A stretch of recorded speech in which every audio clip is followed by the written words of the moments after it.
Kathmandu has descended into chaos, just the kind we witnessed in Dhaka. A mob-driven siege, streets aflame with anarchy, and a prime minister forced to resign under duress. A chilling replay of Bangladesh's descent into mayhem, a coup dressed up as public outrage, has toppled the government in Nepal just as it did in Bangladesh.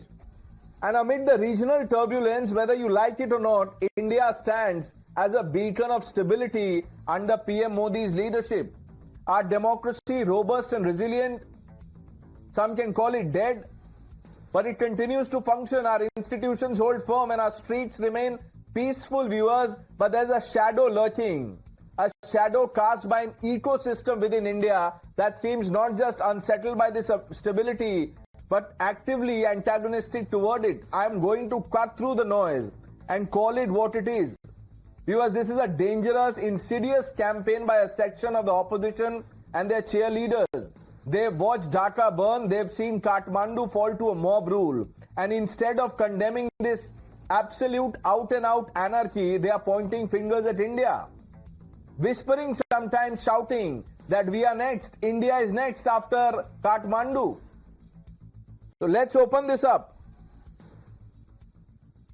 Dr. Akashdeep Muni is joining the panel. Manoj Yadav, spokesperson of the Samajwadi Party, with us. Manoj ji, स्वागत है आपका। पहला सवाल आपसे ही पूछता हूं कि जो बांग्लादेश में हुआ सर, उसके बाद कुछ लोग कह रहे थे कि देखिए अब इंडिया में होगा ये।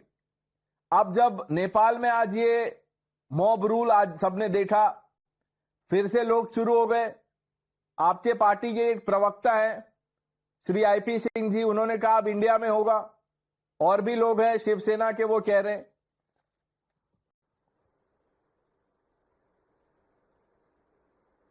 निश्चित तौर पे जो आपने सवाल खड़ा किया है और जो हमारी पार्टी के एक प्रवक्ता जी ने कहा है, ये एक बड़ी नेचुरल सी प्रक्रिया है।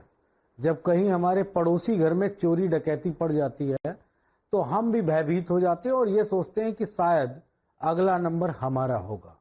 और मेरे ख्याल से भारत के राजनीतिक दलों की और जनता के मन में अगर इस तरह का खौफ है तो वो खौफ जायज है।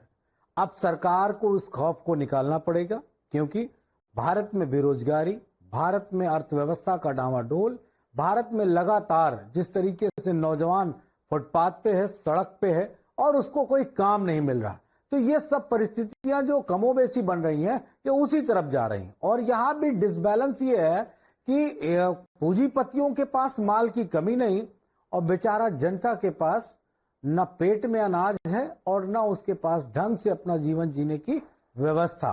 तो ये मेरे ख्याल से आईपी सिंह जी ने जो कहा है या जो देश की जनता कह रही है, उस पर कोई बहुत बड़ा सवाल नहीं खड़ा होता है, बनस्पत इस बात के कि इस डिबेट में सरकार के द्वारा, सरकार के प्रवक्ता के द्वारा और सभी लोगों के द्वारा ये आश्वासित किया जाए कि भारत में आने वाले दिनों में इस तरह की व्यवस्था कोई नहीं होगी। लेकिन इस बात का मैं ध्यान जरूर आपके पैनल के माध्यम से सबको दिलाना चाहूंगा कि भारत में भी पहरा लगा है बंदूकों से। मैं आपसे एक चीज पूछना चाहता हूं। आपको याद होगा जब राहुल गांधी जी ने कहा था कि प्रधानमंत्री को लोग डंडे मारेंगे, तो क्या इस तरह का भाषण भड़काऊ भाषण में गिना जाएगा या नहीं गिना जाएगा? निश्चित तौर पे अगर कोई प्रधानमंत्री जी के लिए इस तरह की बात कहते हैं तो उसको समर्थन समाजवादी पार्टी नहीं करती। हम संवैधानिक दायरे में रहकर और संवैधानिक भाषा का प्रयोग करेंगे कि प्रधानमंत्री जी की भी कॉलर पकड़ी जाएगी, प्रधानमंत्री जी से भी कठिन सवाल होंगे। और भारत में जो परिस्थितियां डेवलप हो रही हैं वो कोई बहुत अच्छी नहीं है। इस बात की तहकीक कर देनी चाहिए कि रोजगार का अनुपात क्या है, लोग महंगाई का दंश संविधान के हिसाब से कॉलर पकड़ी जाएगी, बहुत ही तमीज से, लेकिन कॉलर पकड़ी जाएगी। नहीं, अगर अकाउंटेबिलिटी का सवाल है, अकाउंटेबिलिटी की बात हो रही, तो निश्चित तौर पर देश के प्रधानमंत्री तो फर्स्ट पर्सन होंगे जिनसे अकाउंटेबिलिटी तय होती है। लेकिन दुनिया में हम सबसे तेजी से बढ़ती हुई अर्थव्यवस्था है, दुनिया में हम सबसे तेजी से इनोवेशन के मामले में, स्टार्टअप के मामले में आगे बढ़ रहे हैं, दुनिया में हम सेमीकंडक्टर के मामले में जो एलीट 5 कंट्रीज हैं उनके साथ खड़े हो गए।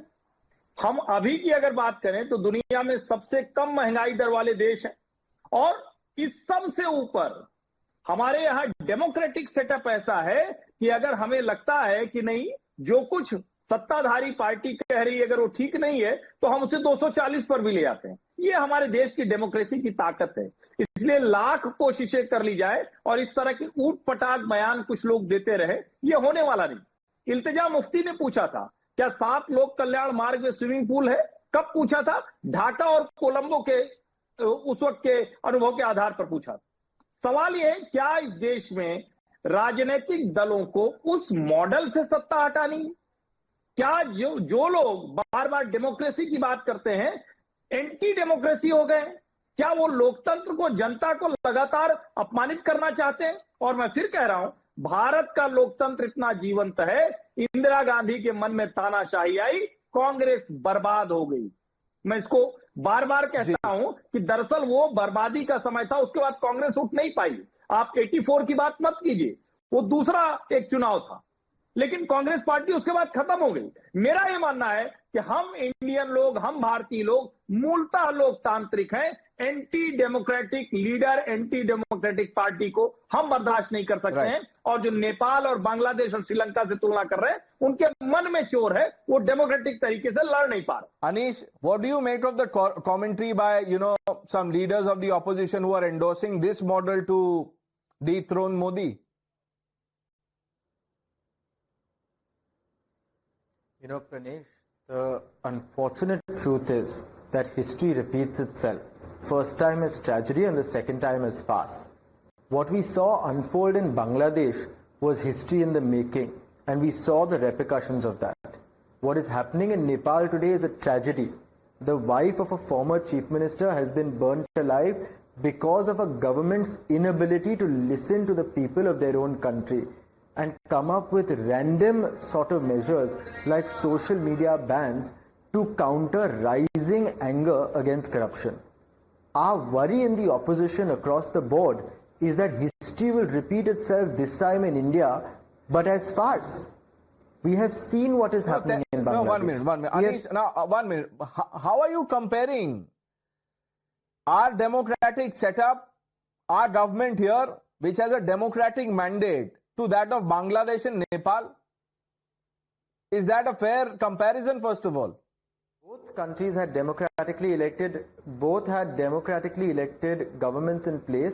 The unfortunate bit was, and I'm not comparing our country to them at all, but I'm saying we have to listen to the warning signs coming from both countries, that when the people of this country are frustrated, when the people of this country are raising genuine grievances, then the right answer is not to dismiss them as urban Nakshal, not to dismiss them as anti-national. It's a dangerous path that we are, even imagining. Forget treading that path. Dr. Ranganathan? No, I mean, this is scaremongering to the extreme, and I am surprised and disappointed that my good friend Anish is partaking in it. Number one, the fact remains that while some Nepalese are wishing their nation becomes India, some Indians are wishing that their nation becomes Nepal. Nations can recover, Pranesh, but haters cannot. And this is the tragedy of this country, because I'll give you a couple of examples. The first one is, महंगाई चरम सीमा पर है, बेरोजगारी चरम सीमा पर है, लोगों के पेट में खाना नहीं है, खाने को अनाज नहीं है, लोग सड़क पे आए हुए हैं. ये opposition has been saying exactly these things for 11 years. अगर 11 साल से ये हालत होती तो भारत में 10 नेपाल और 15 बांग्लादेश और श्रीलंका बन चुके होते. ऑपोजिशन को ये सोचना चाहिए कि उनका झूठ पब्लिक एक्सेप्ट नहीं कर रही है. अगर करना होता तो ये एनार्की इंडिया में हो चुकी होती. और क्यों नहीं कर रही है? इसलिए नहीं कर रही है because last year according to KLEMS report of RBI 47 million jobs were created. इसलिए नहीं कर रही है because the Gini coefficient in India is one of the lowest ever right now in history 0.29. इसलिए नहीं कर रही है कि हमारा इन्फ्लेशन, महंगाई is at a 17-year low of 1.2 to almost 1.5%. इसलिए नहीं कर रही है कि we are the largest growing economy. तो जो पैरामीटर्स लोगों को भी दिख रहे हैं Anish, they are not going to be misled by your scaremongering. I'm sorry and disappointed that you indulged in it. Now let me come very quickly to the other fact. Will this happen? Can this happen in this country? And sadly, I have to say yes, but not because of the power of the anarchists, but because of the cowardice of the government. This is the reason. You remember on Republic Day, when they went all the way, anarchists went all the way to the Red Fort and removed the tricolour. What happened after that? Cases against a lot of these anarchists were removed by the government. Cases against people who indulged in stubble burning were removed by the government. Right. Cases by the people who indulged in police atrocities against the police were removed by the government. Shaheen Bagh illegal protest was made to be there for 6 months. This is the reason why anarchy can spread, because the government will allow it to spread. And look at the inaction, / silence or lack of outrage after the national emblem was vandalized. It's par for the course for some. Dr. Muni, is this the Jai Samvidhan spirit, sir? Raneshji, there is a consistent pattern, and this is the unfortunate part of this country, that where political expression is always labeled as anarchic by BJP leadership and their cronies. Across various instances, we can see BJP has been repeatedly accused the opposition of trying to create anarchy. I'm quoting BJP leader Dharmendra Pradhan. During Bihar voter protest rolls, he said that they want to create anarchy. During Rajya Sabha disruption also, JP Nadda said that they want to create anarchy.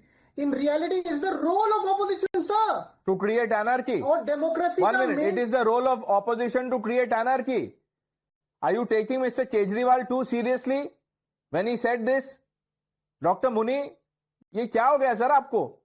You are someone who will justify the emergency. अभी आपको मैं पूछूंगा emergency तो आप बोलेंगे हाँ वो तो it's a provision in the constitution. The government only applied that provision. And now you are saying the job of the opposition is to unleash anarchy. Now I don't know sir ये कौन सा संविधान का कौन सा copy है, which page I don't know. Ashwini ji आप तो लॉयर हैं सर, डिस्टिंग्विश्ड, आप बताइए the job of the opposition is to unleash anarchy.